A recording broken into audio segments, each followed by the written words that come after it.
background, continuing our discussion and learning. And this will be week number 9, and we'll have just one more week to go after this one. So, again, we're trying to learn how these background information would help us to better understand the message of the New Testament. And we're looking into the historical background, very brief, and explained how this building up of past historical things that happened will affect the writing of message and also understanding of the message for us. And these are some of the topics that we have covered, and we were on the discussion of captivity. For review purpose, the captivity, there are two major captivities happen in the history of Israelites prior to coming of Jesus the Messiah. And first one would be the destruction of the kingdom by the Babylonian, and then destruction of the kingdom by Assyrians. So these two major power at the time or prior to coming of Jesus, which happened about 400 years prior and the 500 years prior, relatively, that would affect the history of Israel, where they are, who they are, how they were expecting the Messiah to come. And first thing we looked at is renewed sense of identity as a result of the captivity. It's ironic that under the captivity or slavery, many ethnic population, they will lose their sense of identity. But for the Jewish people, because they are in captivity, they were renewing their sense of identity, who they are. And the major thing that underlines this identity as an ethnic people is the concept of chosen people. And then idea of Zion. So Zionism, the idea of Zion, and then the sense of them being a chosen people would increase their pride as a people group and ethnic group. So that spirit had kept them for 2,500 years after this captivity, until they were brought into a nation later on. So that renewed sense of identity as a chosen people, where they are aiming to accomplish the nation of Zion, is one thing that drives all history of Israelites, and that spirit, that sense of being chosen people is included in the writings of New Testament. For example,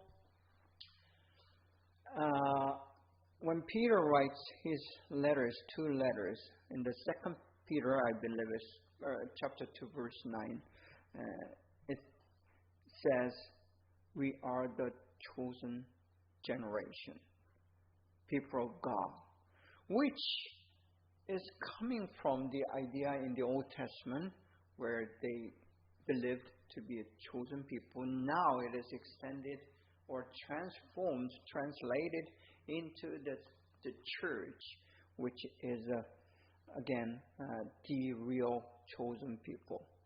And so we are one of them. And then that chosen generation and chosen people, the Spirit continues within the Christianity or Christian church.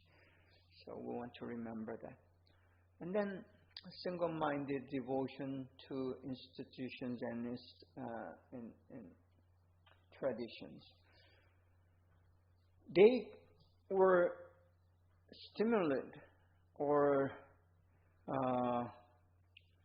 they were awakened about how they are going to keep their own culture and identity as people of God. And fortunately, they still had the Bible, Old Testament. And out of Old Testament, first 5 books of the Old Testament, which are called Torah, the law, is the major documents that had kept them to be as a chosen people. So the education of these Old Testament continued even after they went into captivity. One of the good examples from the story of in the Old Testament would be the story of the Daniel and his friends. They were captured from Jerusalem and brought into the Babylon, and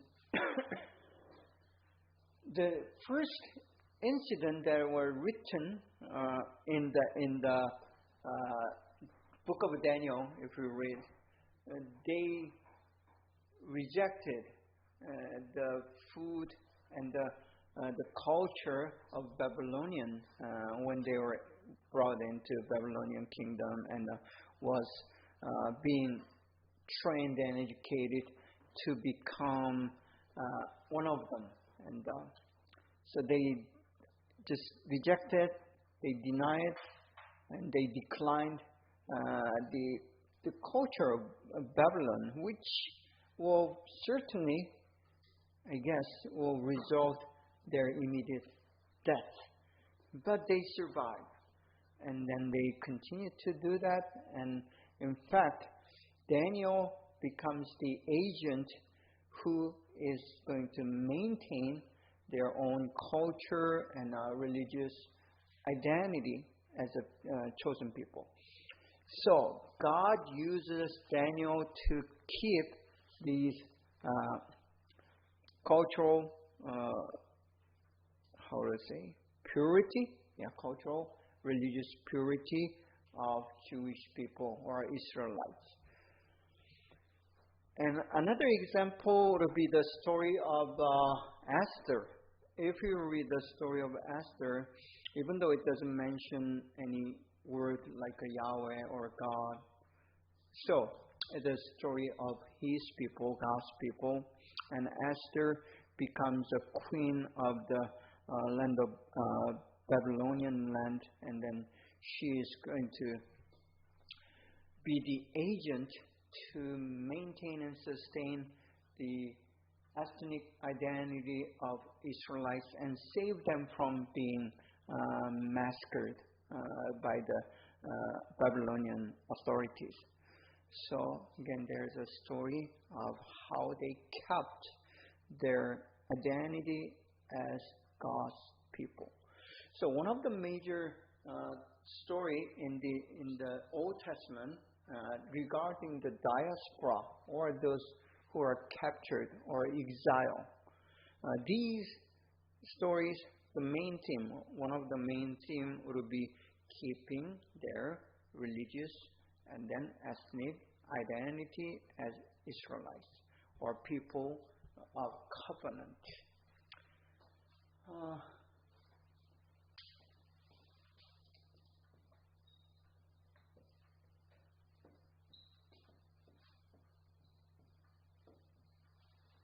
This concept or theme of covenant people is one of the key theme in the Old Testament, and this concept again, as much as the same concept of chosen people, will continue with the New Testament.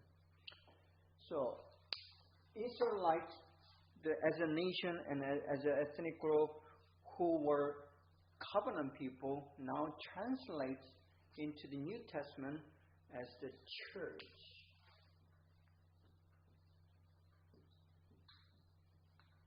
Or the church, the invisible, pure, perfect, the church of the believers, true believers. This church is also same covenant people, chosen generation. So this concept of covenant people means God and us. Individually and as a community of believers, we do have that covenant. Covenant again, like I explained last week, I believe, it is a promise with a condition.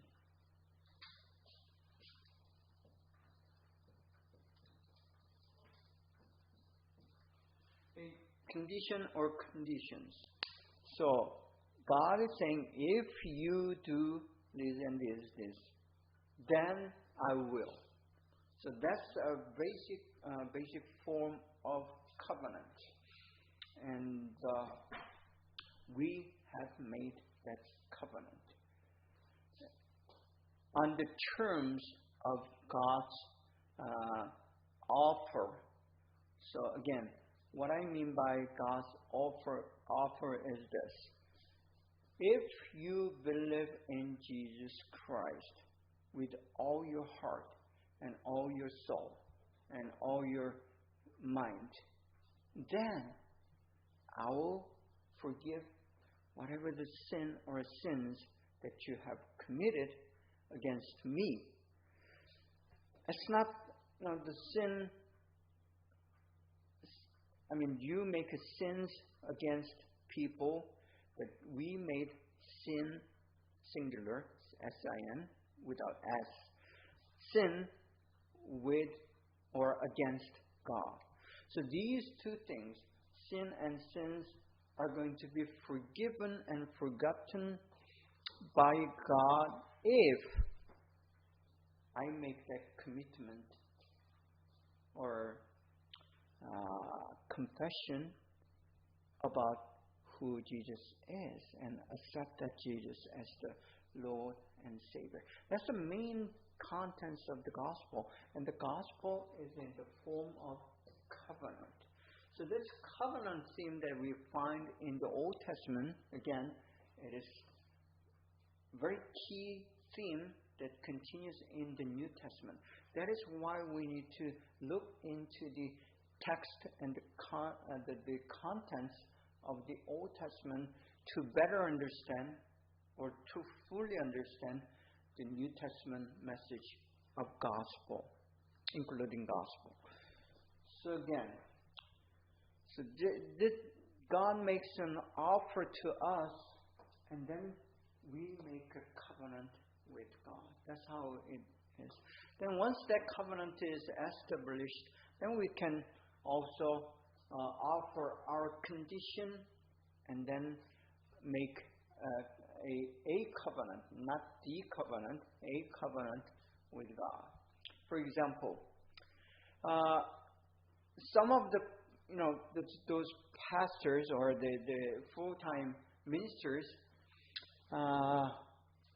they had, let's say, very serious terminal illness, like a cancer. So this guy or a woman, I mean, I've seen quite a few of them.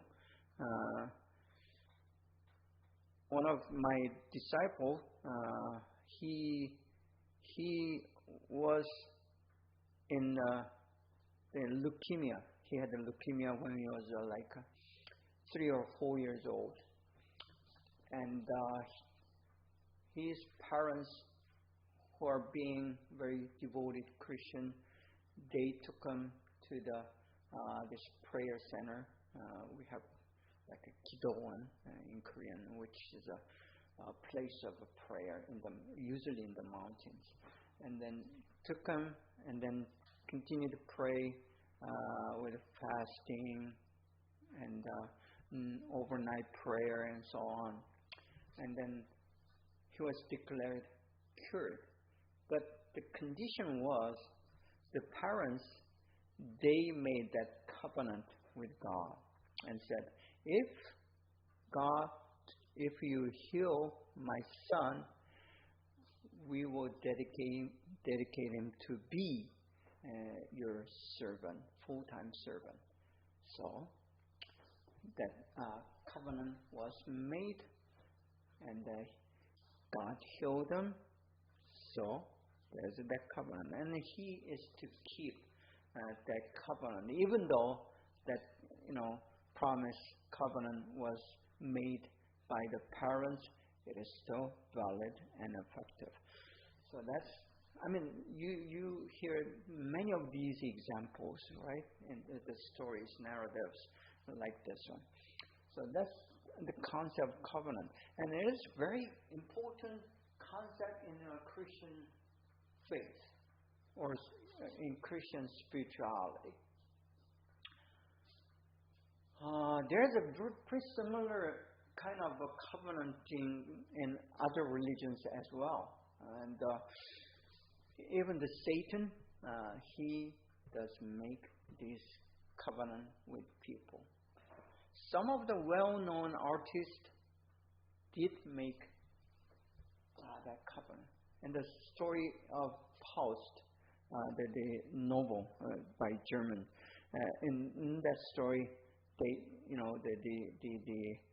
the character sells his soul to Satan, right? And then make it that covenant. And the condition of covenant, if you make me rich and successful, so I will worship you and so on. So that concept is in almost every religion, whether it's a Buddhism or Islamic religion. Of course, it's almost same with as Christianity in the terms of Old Testament, and then any local religions, shamans, there is a concept of covenant. So we need to understand that covenant, which is one of the major background theology of understanding New Testament. So that's why I kind of elaborate on that concept. Gentile phobia, we talked about that, and because they kind of rejected idea of assimilation. Assimilation here. Where's it? Yeah, assimilation. Assimilation means being adopted or being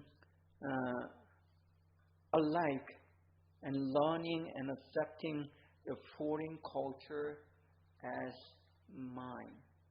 And you accept that culture and you try to live like one of those people.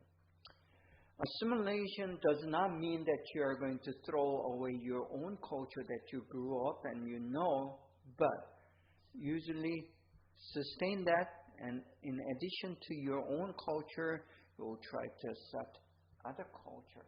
Or you can just maintain your own culture and reject other cultures. One of the easiest part of assimilation in cultural term would be the food and the housings and how you, there's just a routine daily life. So we eat pizza and spaghetti and hamburger. These things are easy to adopt as long as you're not allergic to these food. So food is the first thing that you assimilate. But the one thing that you may not assimilate even after many, many years of living in a foreign culture and country would be your core value. So that would be something that is difficult to replace or transform unless you're born in that culture, as a second generation. So if you have children who are born here and raised here, having the education since the beginning, like a preschool or kindergarten and so on, then they'll assimilate to this American culture. But still, with that, they would have something that is your mother culture, whether it's Korean, Chinese, Vietnamese. We have, because they live in homes, Korean homes, Chinese homes, then they cannot avoid to learn the culture, the mother culture. So for us who came from another culture to assimilate in this culture, there are many issues that we need to deal with. And our children, or yourself even, are making those choices to either accept the culture or reject the culture. So that's how assimilation is happening. Or in the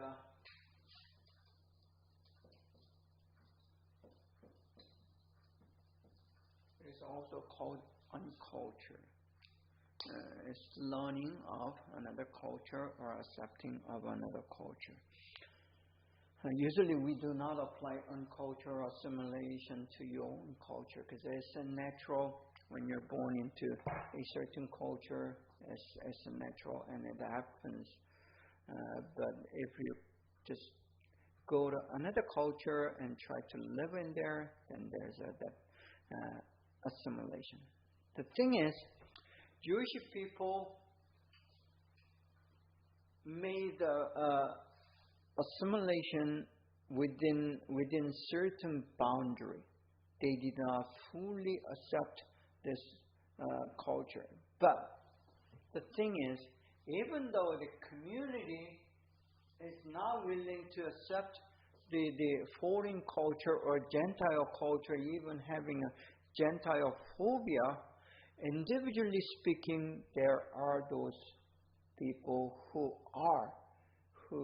love the culture than their own, and then inclined to accept the other culture better than their own culture. That happens within our community as well.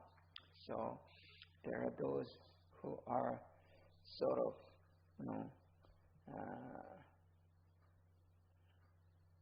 out of context kind of people.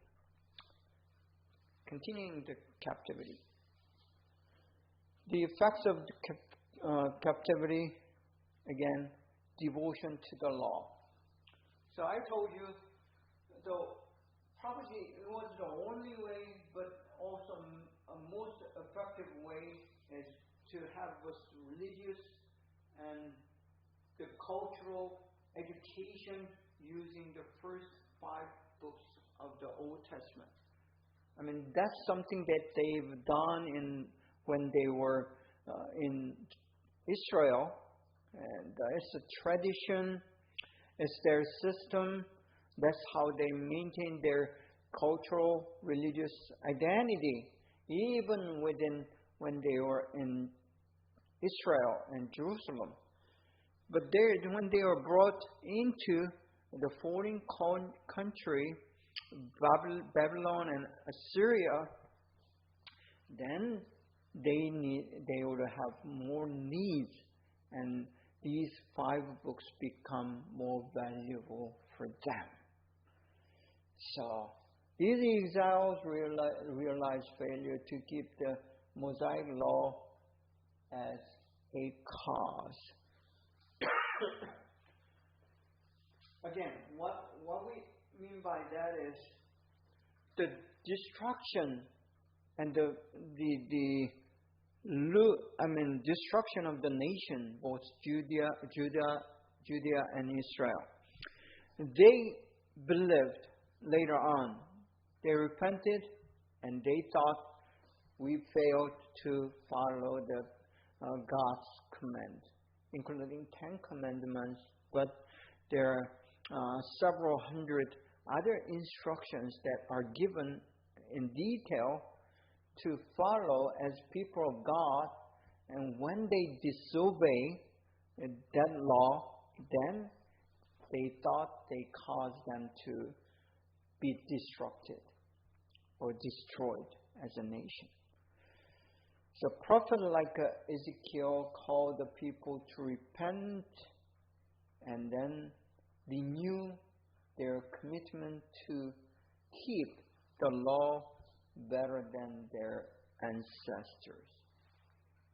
So that's how they were returning to the law and kept them their own identity for 400 years even after the beginning of the captivity or exile, and continue to be the people of God. And these days, we call them fundamental Jews. But at the time of Jesus, or prior to time of Jesus, all the Jews, most Jewish diasporas are fundamental Jews. They kept their faith in the biblical God or Old Testament God Yahweh, and kept their worship at synagogue. So the system of synagogue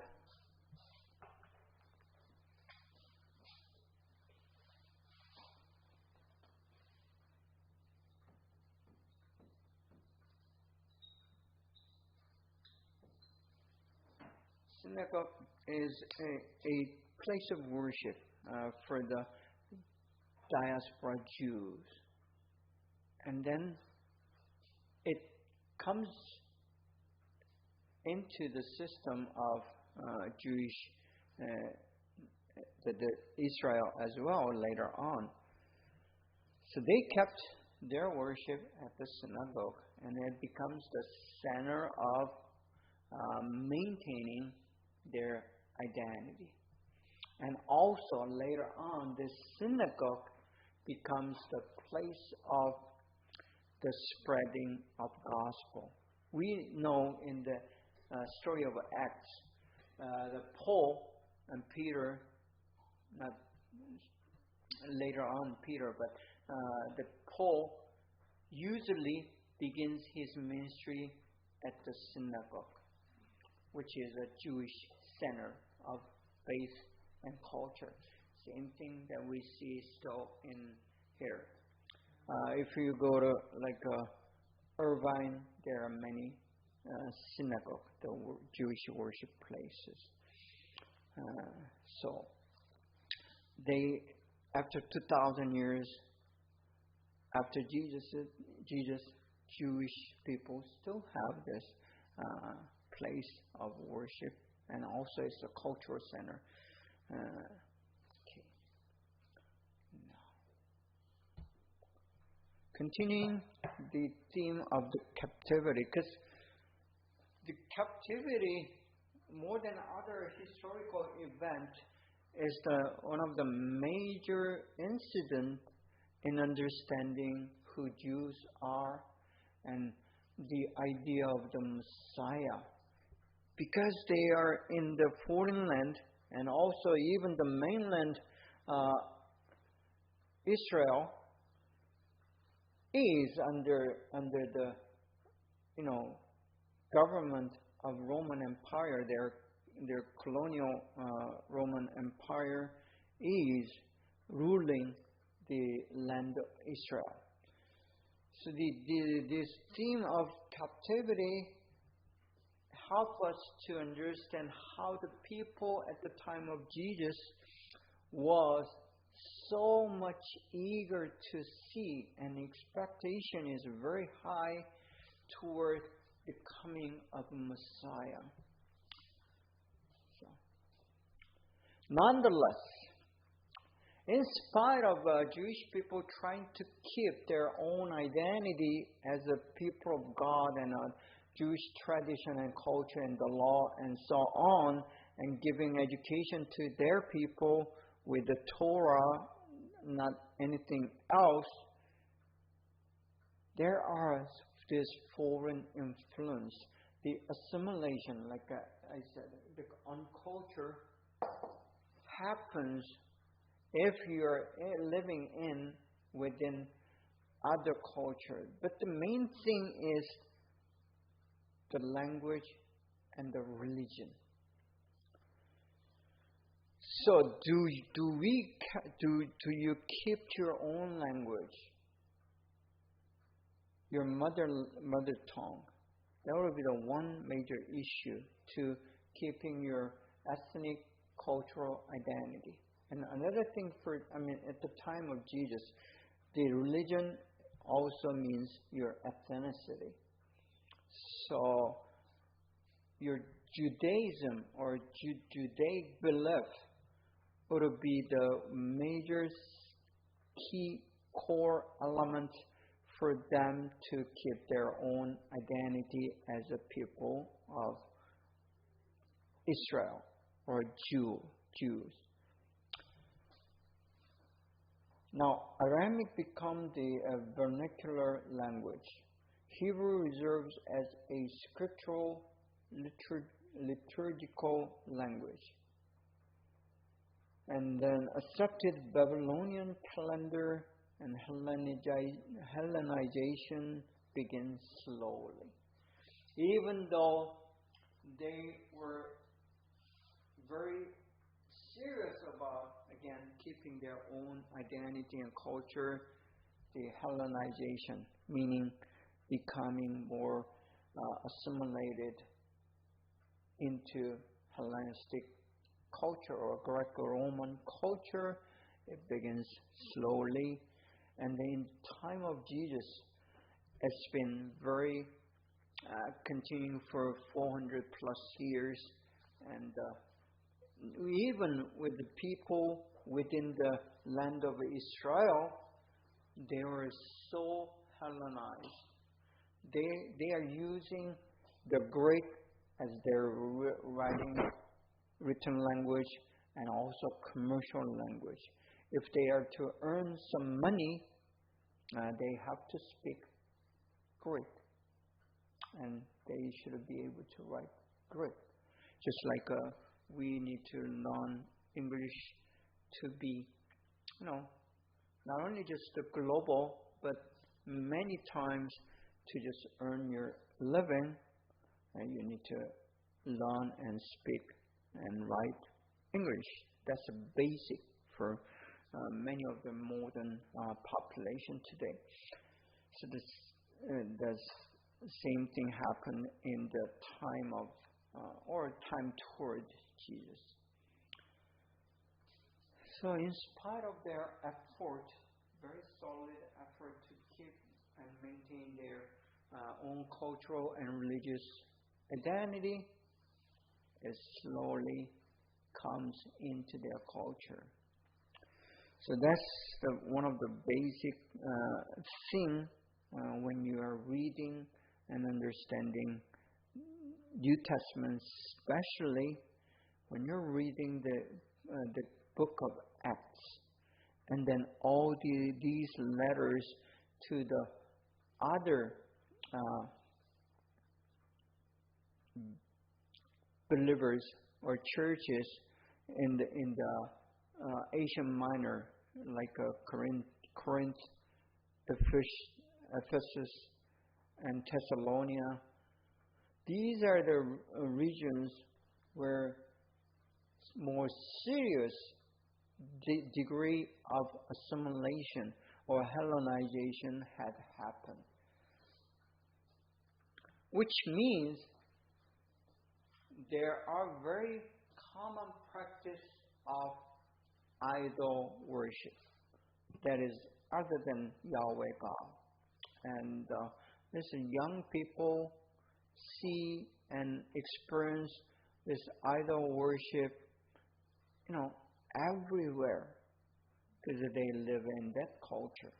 So when you're in that kind of depth into the culture, that you have no way not to be influenced by all these unbiblical or non-Jewish culture and tradition and the things that are happening. Okay.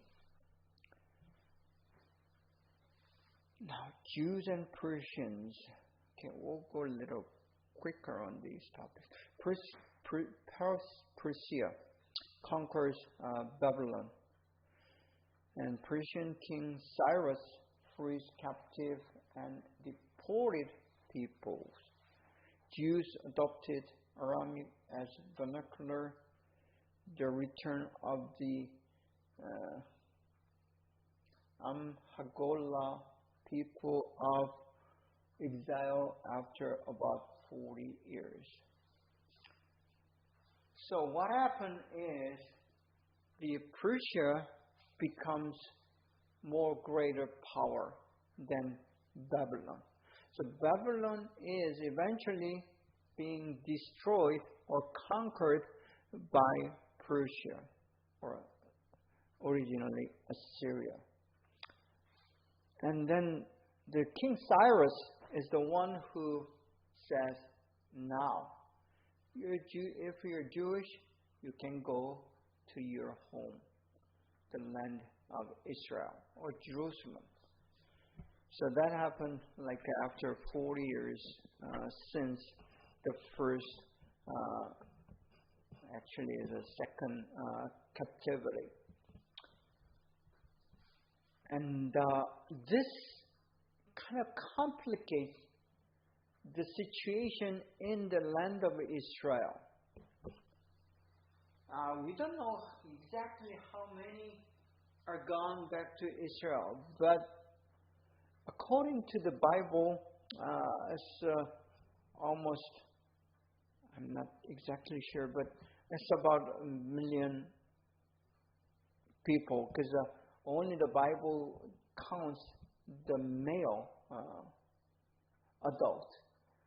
So again, just like in the story of Jesus, if we're counting male adult of 5,000 that are fed, it would be more like twice or 3 times more of those who are present as women and children.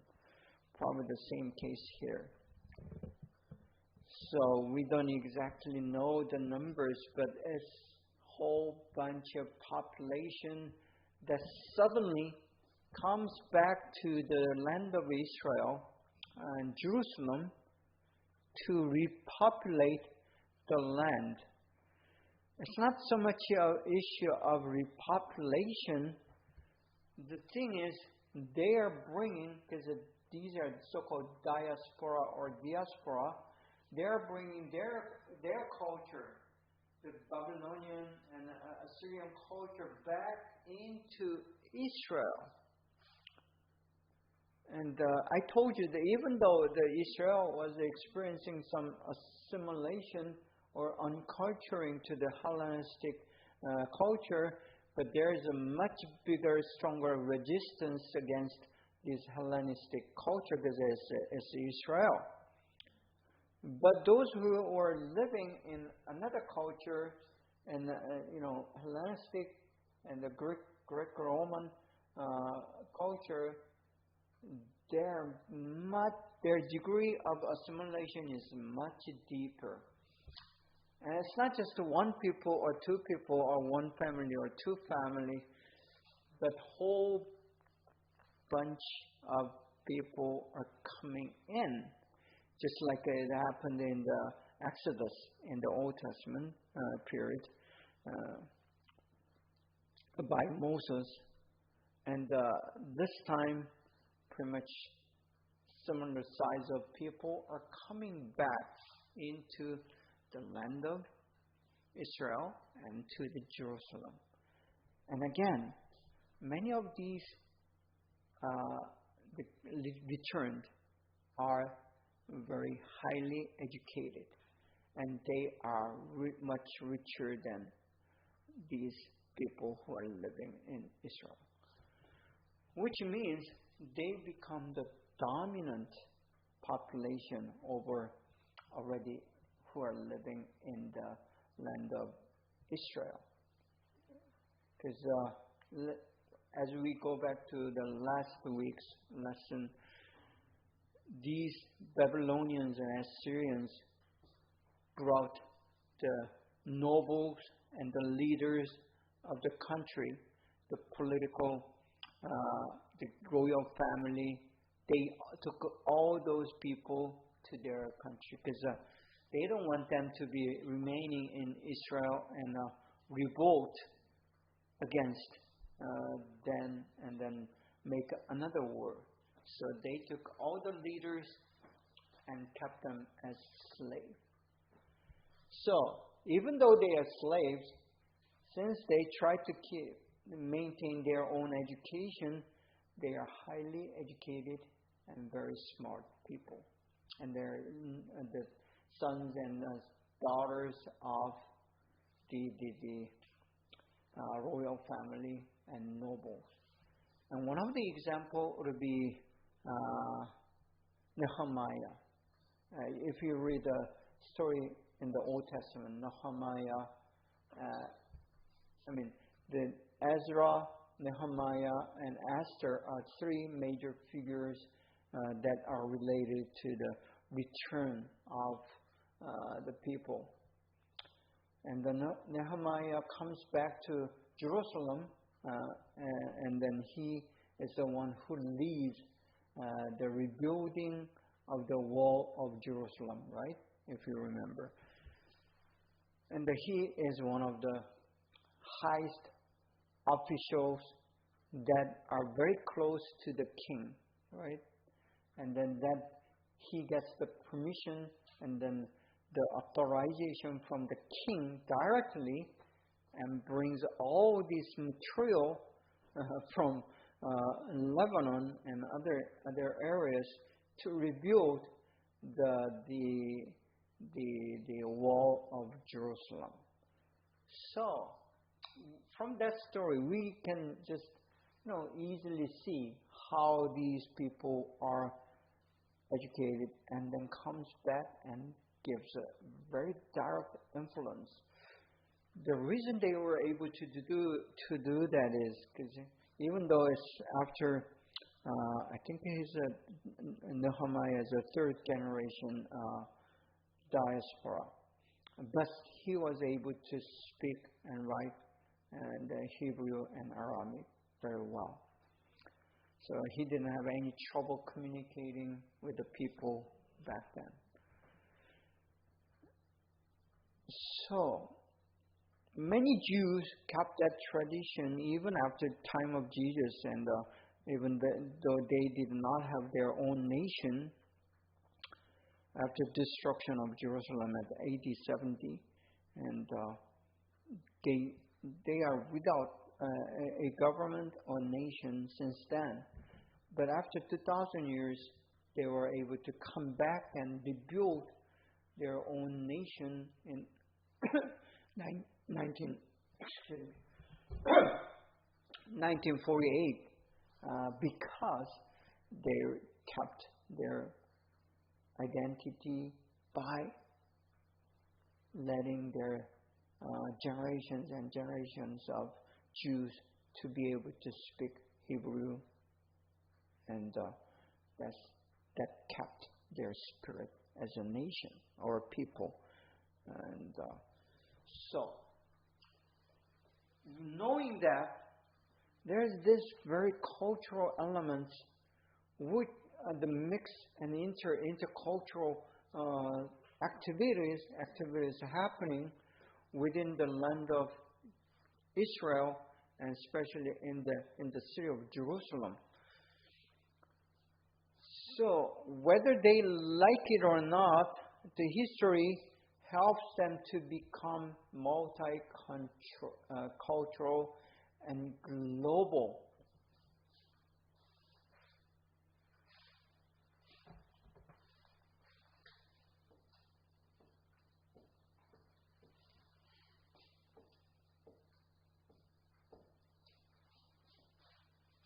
So, being global people, it does have certain implication or significance.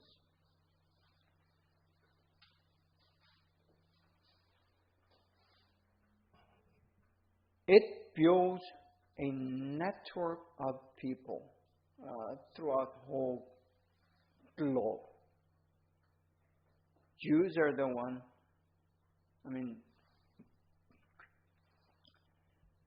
90% of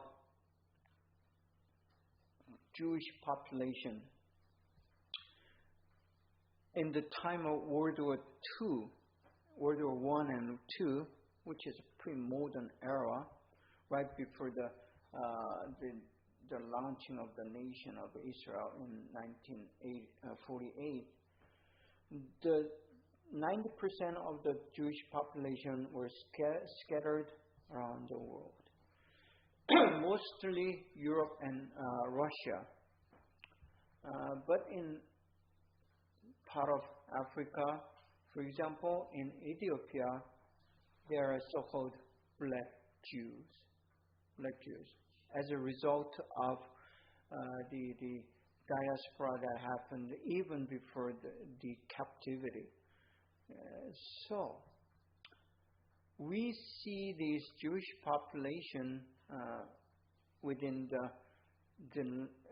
these two continents, Asia, three continents actually, Asia, Europe, and Africa, which are connected as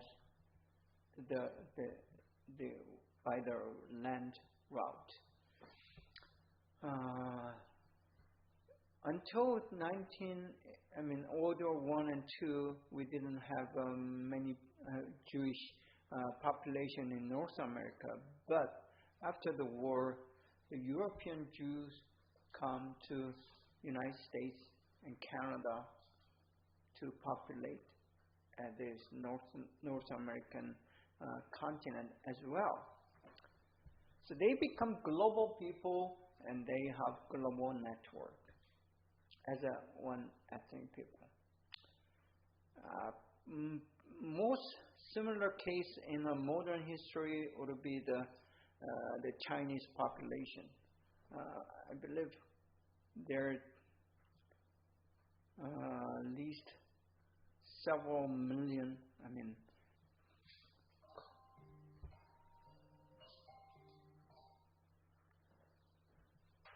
I don't have the number, but quite millions and millions Chinese diaspora are living in almost every country these days. And so Chinese become like a global people. Not only they have a pretty much big population within the land of China, but there are many diaspora people. And for Vietnamese history, there are many diaspora Vietnamese living in America because of the war and then fall of at Saigon at the time, and now it's Ho Chi Minh City, but that resulted so-called boat people and most of them end up. Yeah, we just passed the Liberation Day, right?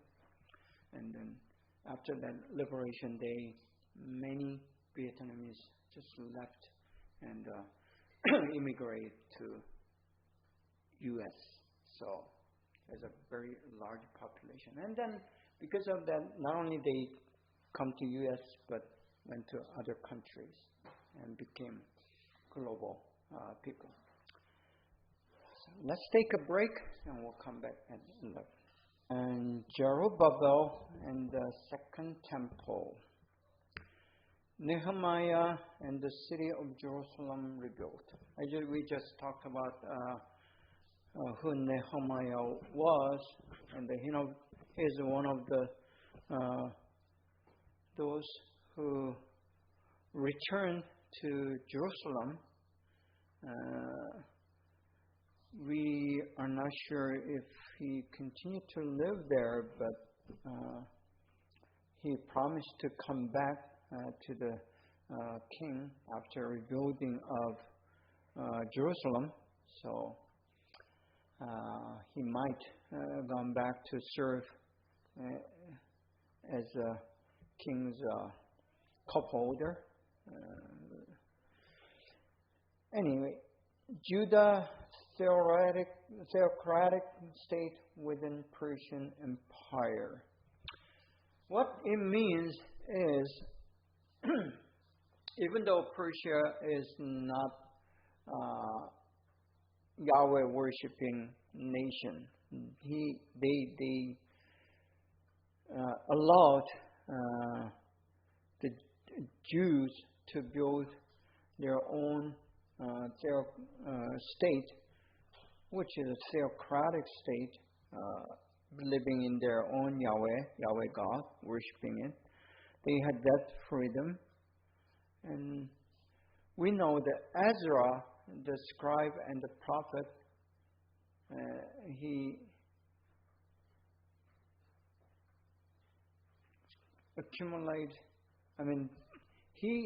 led the revival of Jewish people. So not only the people of Israel returned to Jerusalem and then land of Judea, but they were back to their theocratic, God-worshipping nation, and not only the structure, but Ezra becomes the leading agent who leads the renewal of the country in spiritual domain.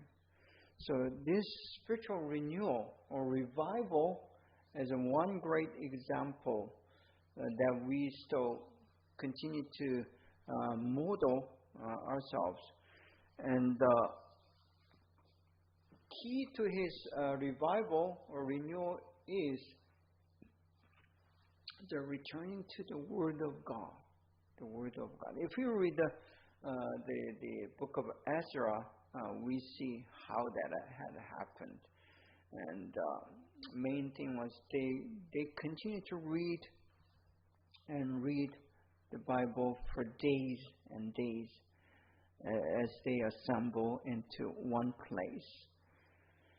So that may not happen in modern days, but in the time of Ezra, that was possible. And the reason that was possible was because God worked on His people through the Holy Spirit to inspire them.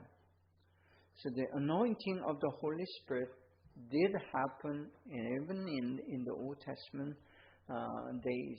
It's not something new to the days of Pentecost, but it did happen in the history of Israel, in the time of Ezra. We see pretty much a similar event to the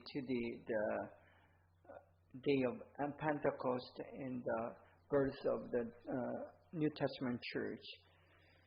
So here we read those records, and then we compare that story of Ezra's revival to the story of the Pentecost. That's how we look into the background information to the Old Testament to have a better understanding in the New Testament.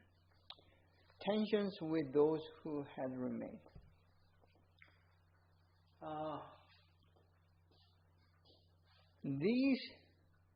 The tensions, because,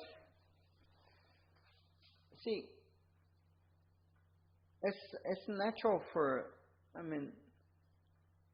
us to understand. Those who remained in the Jerusalem and then Judea, when these people were taken as captives or exiled to the land of Babylon and Assyria, and then they come back after 40 years or several generations of captivity.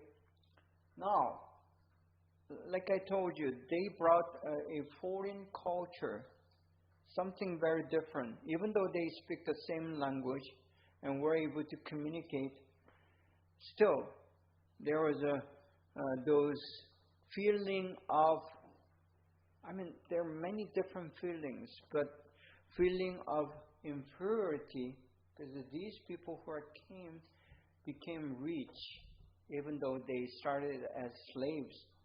In the process of generation, they become more like a regular citizen. They do the business, and Jews do the business very well, we know. And they became wealthy, rich, and came back with the money and the position and the power. Those who remained, they are uneducated. They were lower class people. And so there is a sense of inferiority and envy, and which will result with conflicts. So that would be one of the things. And the land of Samaria is also a problem region, because these are the descendants of those remnants who were left in that land of Samaria, and they had developed their own style of worship and culture. So different than those people who are in Jerusalem, these people in Samaria had also different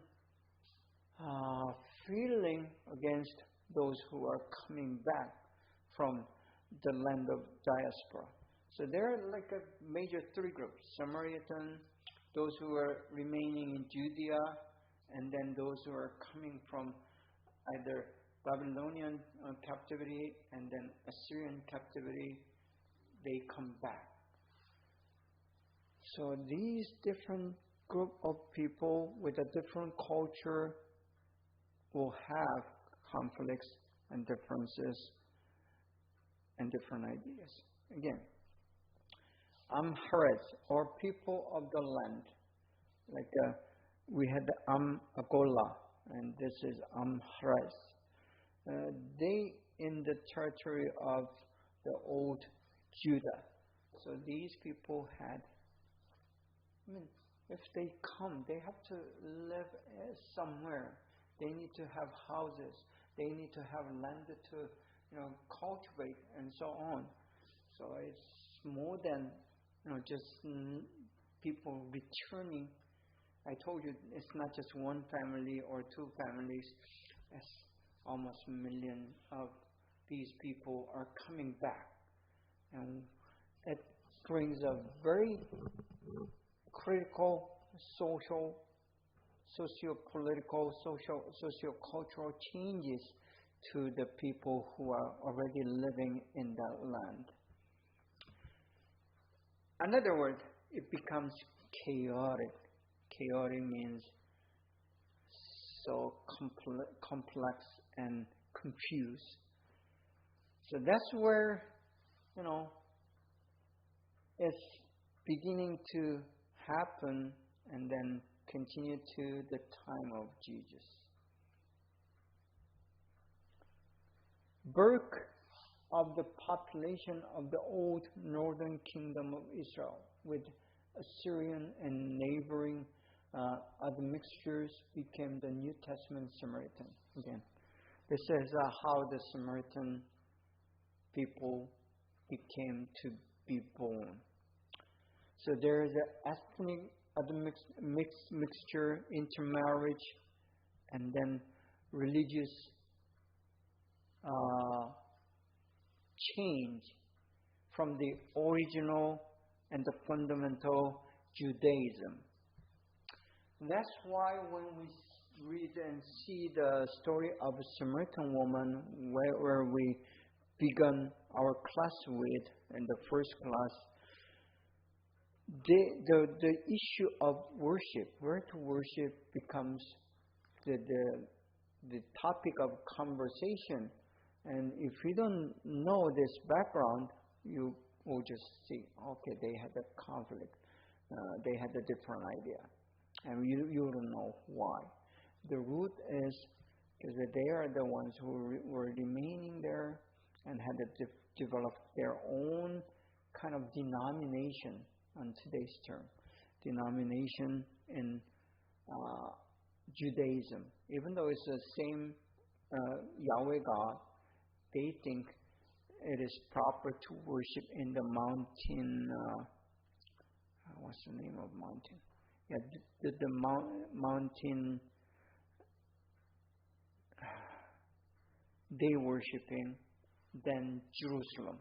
And the Jews, the fundamental Jews, say, no, you guys are wrong. You have to worship in Jerusalem, not there. Okay, then high priest became civil as well as religious figures. This is where the idea of, or the root of corruption, seed of corruption begins. When priests are, only religious, they only serve the temple, they only, devote themselves to the function of doing the offerings and maintaining the temple. Still, they had some issues. But like we read in the Old Testament in case of the prophet Nathan, okay, and his children, they become corrupt, even within the wall of a priesthood serving temple only. But when they go beyond the temple and becomes also the power and leader of a public domain, then they're much more open door to being corrupted. Same thing happened in the system of Catholic Church, and same thing happens within the Protestant Church as well. When a pastor becomes to be involved in politics in other areas, then there is a more chance of him or her being corrupted. Yeah. They love to have power. Power is more, I think it's stronger than the money or the drug, right? Even though the first intention was pure, but when it got so much power, it becomes so true. So, once you're addicted to the power, there's no way to get out of it. And one thing that is critical to being power greedy is that once there is a certain level that you pass, you don't even realize that you are being obsessed with the power. So the things happen, it happens in the history of Jews, history of Catholic Church, and history of Protestant Church as well. So there is no immune to us church leaders to the corruption. And it is a lesson. And now, that relates to the why Jesus was so furious about the Pharisees and the high priest, not because they are having different theology than Jesus. That's a secondary. First thing that he was furious about was their corruption and being legalistic and being self-righteous and being hypocritic. So these are one of the three major hindrance or corruption for Christian leaders today. Even you can be hypocritic, meaning you're faking your faith. Mm-hmm. And you look very holy to the people, but behind the curtain, you're not. So that's hypocrite. And second thing is being self-righteous. You think you are good and even perfect. So you have a right and an authority to rule over your people. And you tell what to do, how to believe. And then self-righteousness may lead you to become heretic. Heretic means the false religion, right? So many heretic leaders that begin with a self-righteousness, become proud. Third would be the being legalistic. There are a list of the things that you need to do to be a good Christian. We have Bible. We don't need someone to tell you what to follow and how to live. And that the way that you are living, the following certain list of do's and don'ts do not make you just or the righteous. And so this self-righteousness and being legalistic is pretty much connected.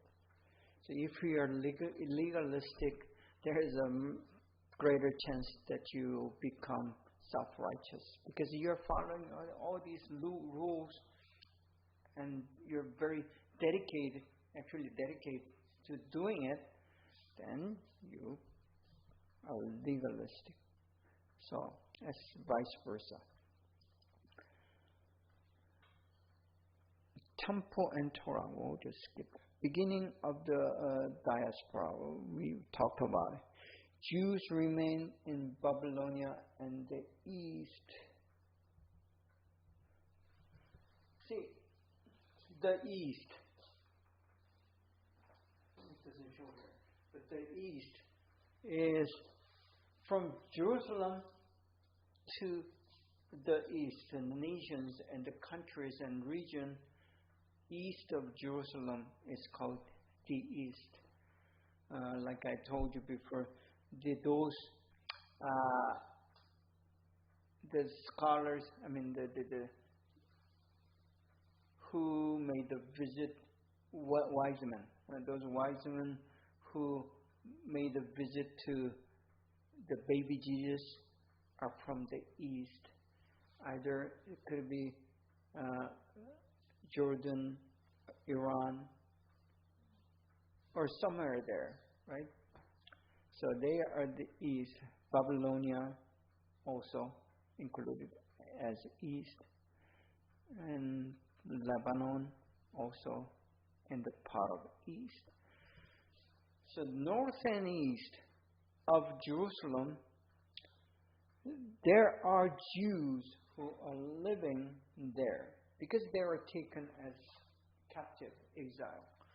They decide to remain even though the king of the land said, now you can go back to your country of your origin where you were brought in, which is Judah and Israel. They said, okay, my children are born here. We have our means of living here. Because I told you, many of Jews became wealthy by doing the trade and business. So they didn't want to leave all this wealth and the children there, and so they decide to remain, and they are called remnants. Now, later on, as we read the story of Gospel and Acts, these people does appear in the history. One of the example would be the Lydia who's selling the violet or the color purple, and also Priscilla and Aquila, the couple, they are also one of these descendants of remnants. So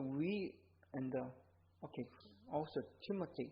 Timothy is a descendant of remnant. And most of all, Apostle Paul is a descendant of these remnants. So remnants take a very important part in the construction of New Testament, and then the contents of the New Testament. So we need to understand how these people came into the scene in the story, being the remnant in those land. So they later on, these diaspora expands beyond Babylon and Assyria, and many of them moved to Asian Minor, where I think there's more freedom, and then there's more need or the strategic places for the commerce. So the money draws them to the new places. And we know that many of these diaspora reached Greece, then even to the Spain and Portugal today. So they moved from Asia Minor through Rome, Italy, and then Portugal and Spain, and so on. And they didn't go to north at the time, but later on, these Jewish diaspora moved into the spread to the new all the places like Europe, many in Germany, and then majority of another diaspora move into the Russia, the Moscow and surrounding area. So even today, you'll find Jewish descendants in most of the European countries, many of them. Under the Greeks, between the Testament. Okay. So after the return of Jewish exile and then remnants of Jewish exile happen in the history, there comes the flowering of Greco-Roman culture. So Greece and Rome or Italy at the time becomes the major influence called Pax Romana.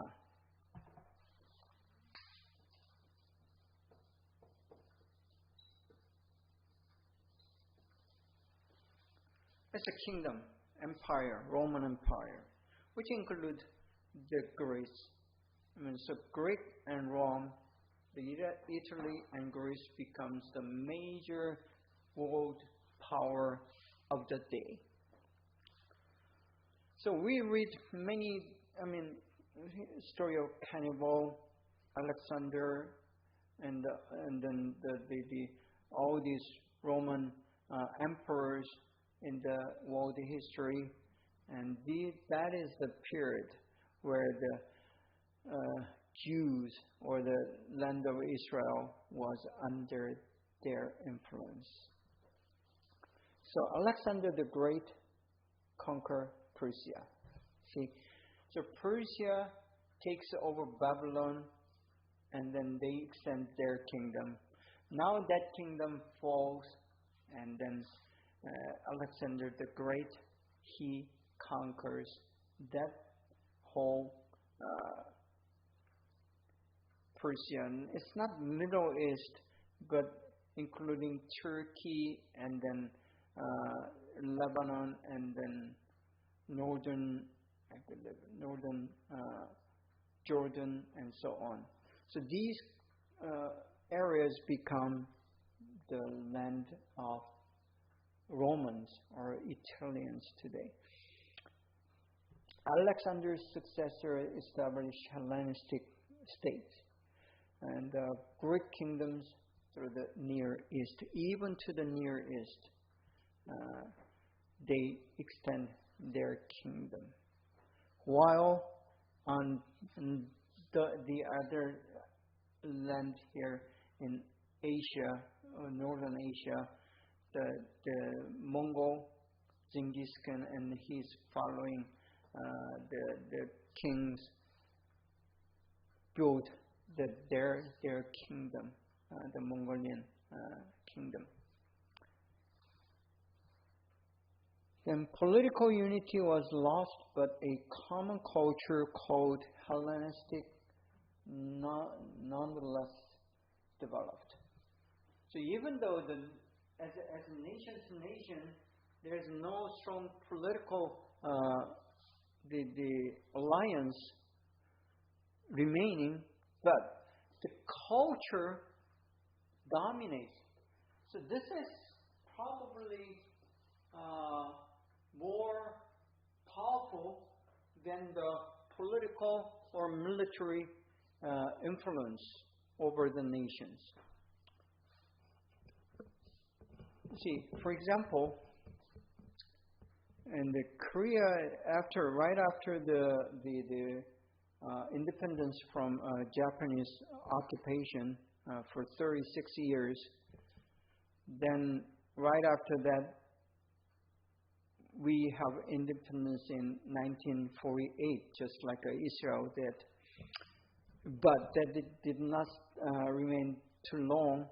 Happens the Korean War in 1950, where the North Korea, with the support of Russian, they invaded, and then war happens. And then the United Nations, they begin to fight with the South, and especially the U.S. forces come into Korea during that war. And after the war, what we call Yankeeism, or the American culture, moves into Korea. Because, we didn't want to continue the Japanese culture, which most people did not like. And they need something to replace it. And this American culture comes in, and then the Hollywood movies, the American music, and all these things comes in beginning 1950 and so on. It continues until today. So I can safely say that South Korea, at least, South Korea is heavily influenced by the Western culture, especially the American culture, since 1950 and on. As much as we were influenced by the Japanese culture for 36 years, but prior to that, the Korea was influenced greatly by Chinese culture. So there's that cultural mix. And out of that cultural mix, Chinese, Japanese, and Western cultural mix, what comes out today is so-called K-culture, the K-pops. All these things are born out of all these mix of different cultures. So these cultural influence now, I'm not sure, but the least we say, the Koreans say, the K-culture population in globe is 2 billion, 20 billion, somewhere there. I mean, it's a great number.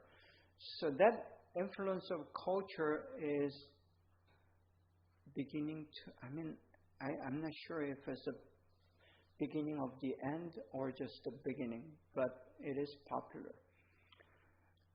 See, Korea as a nation, South Korea as a nation is a small country, but cultural influence is much bigger than our political or diplomatic power, which is pretty much limited.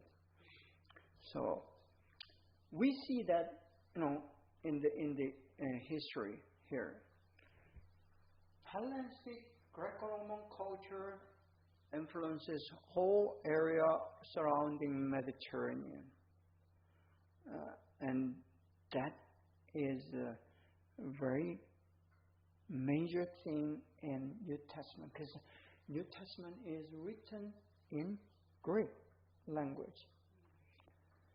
So, and the Greek language is the most appropriate language for writing the theology and concept of God's Word. That's why God has chosen that Greek language to be the language for the New Testament. Not only that, God uses people to translate Old Testament into Greek. What it means, now the majority of the population surrounding the Mediterranean land who are under the influence of Greco-Roman, especially the Greek writing and then Roman letters, they are able to read and understand both Old Testament and New Testament, which is the major cultural revolution. It is basis of that revolution. That's why the Constantine in AD 320 something was able to officially pronounce the Christianity as the national religion, or the religion of the whole Greco-Roman Empire. So that development goes back to that cultural expansion of Hellenistic culture. So we need to, we can just forget about other significance, but the development of Hellenistic culture and the Greek language becoming the so global language of the area, and then translation of the so-called Septuagint here, XX. That's the translation of 70, and which is the Old Testament into Greek. So that's the peak, the highest peak of Hellenization, and that's where the translation of Old Testament happened and the writing of the New Testament has happened. Okay.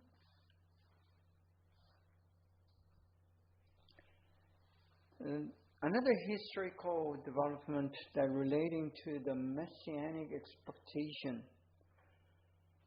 would be the Maccabean, and this is one major event we want to remember, and its significance. Antiochus IV Epiphanes, the Greek king of Syria,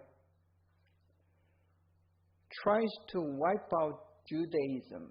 He's the one who tries to just wipe out Judaism from the earth. He proclaims himself to be Zeus, the highest god in the Greek myth, and or kind of as a religion, right, for them. It defiles temple, forbids circumcision and observance of the law. See, these are the major backbone or the pillar of Judaism. If you prohibit, there's going to be no more circumcision for the male Jews. That's like same thing happened in Japanese occupation in Korea, and I'm sure that same thing happened in China as well, because they've done many these things. And one of the things is the cutting of the hair for the male. I mean, in Korean Joseon culture, you're supposed to not to cut your hair because it's against your ancestors' spirit. So you never cut your hair. You grow until you die. So they have this thing called we call sangtu on the top of the head. I think it's the similar culture in China as well. I mean, because the idea of not cutting the hair, it comes from Chinese philosophy. So, I mean, when those things happen, it's not just the changing of your socio-cultural behavior, but it's a changing of your. I mean, it's against your life, and this Antiochus did the very thing, and the law that you cannot obey your law or follow your law, you're going to throw out that culture, and also said, defile the temple, meaning he did these unclean things in the Jewish temple. So people were very furious, the Jewish people. Many of them decide to give up their life to fight against this command, this order or decree. So start of apocalypticism and focus on eschatology. This trend of apocalyptic, meaning, easy translation would be the end of the earth. So people begin to believe the end is coming. That's eschatology or apocalypse. You can't even pronounce it. Apocalyptic idea. by the end of 2000, year 2000, we had Y2K, year 2000 thing. And people kind of were believing by 2000, year 2000, the end is coming. And the computer is going to, reset itself and everything's going to fail. And the human civilization is going to come to an end. And in religious circle, when that happens, we call that eschatology, or the idea of the end time.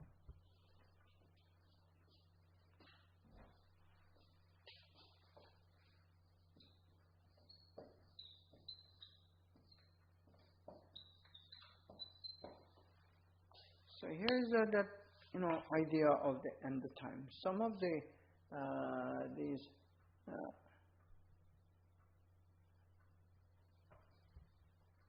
heresies, they use this idea of eschatological or end time idea to spread their religion.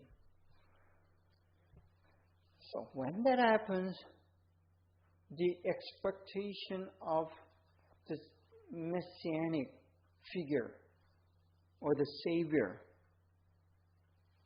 it intensifies. So you have more greater expectation. What the Maccabean does is to get along with that idea. And here's what happens. A priestly family, the Hasmoneans, lead the resistance. Judas Maccabeus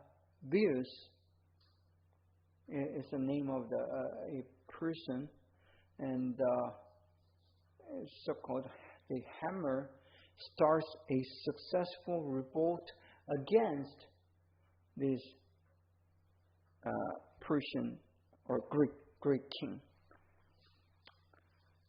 And Jerusalem is recaptured and the temple rededicated. So he succeeds his revolt against this Greek colonial government.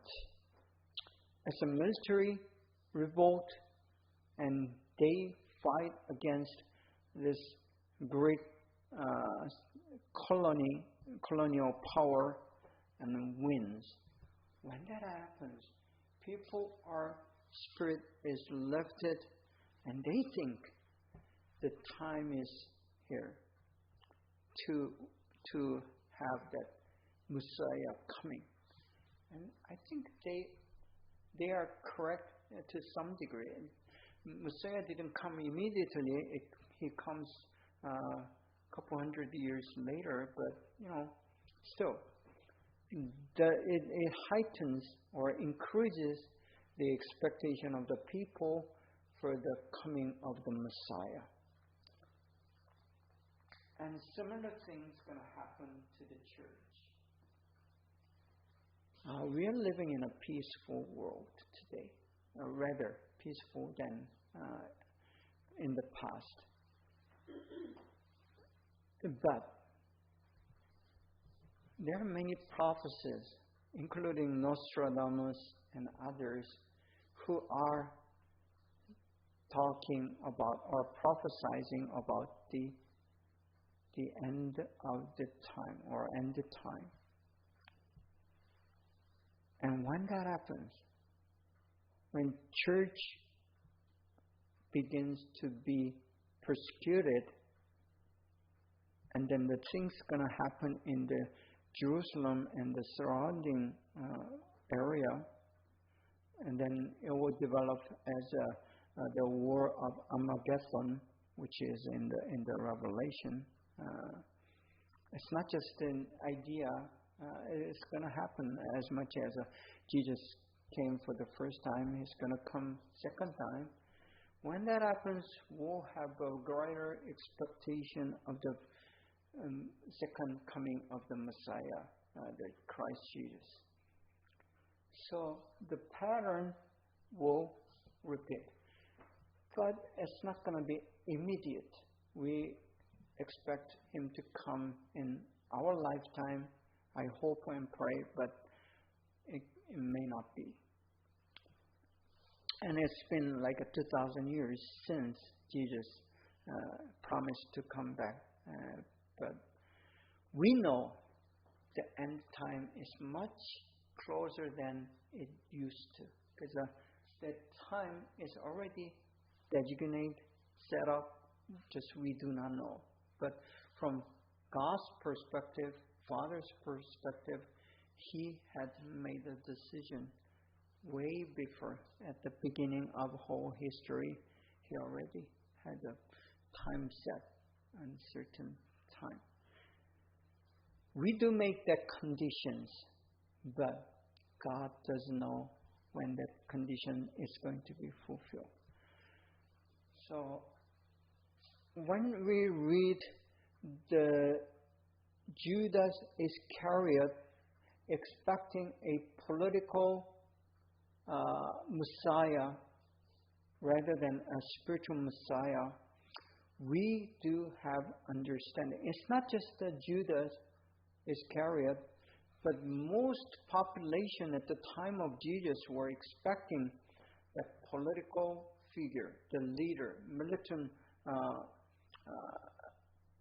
leader who will fight against the Roman Empire and all other Gentile nations surrounding and oppressing Israel, and be the winner and be the king of all these other nations as well. That's the idea of Messiah for most of Jews at the time of Jesus. So when Jesus came and said, I'm not that kind of king. I'm not for the earthly kingdom. Okay, then people would say, oh, he's just a liar. He's just one of those other prophets. He's not the kind of Messiah that we are expecting, or the Old Testament is promising.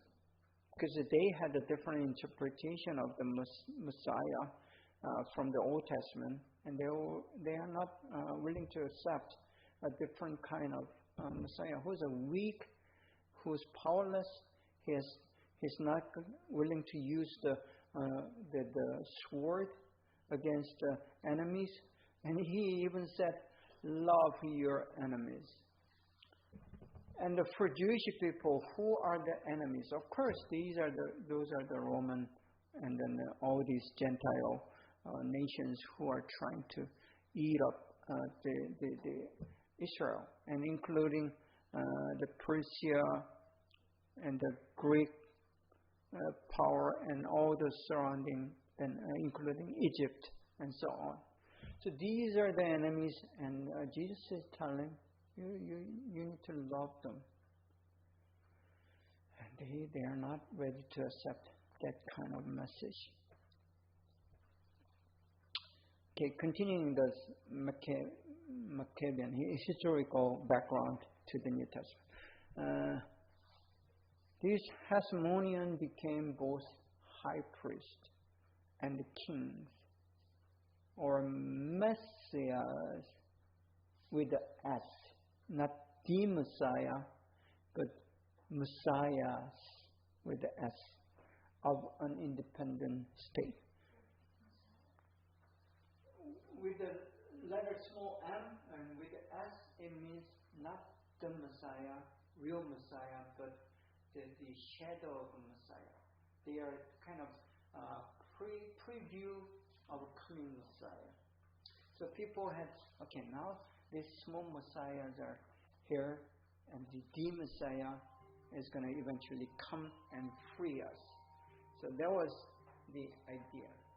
So this small militant revolt and small militant success will increase and explode, and eventually we will become the nation of nations, the center of the globe, center of all the nations, and the leader of the nation, the chosen people, ruling over other nations.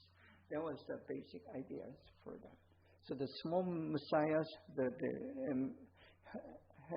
Hasmonean and Maccabee, and the sons of Maccabees become those small messiahs for their understanding. Okay.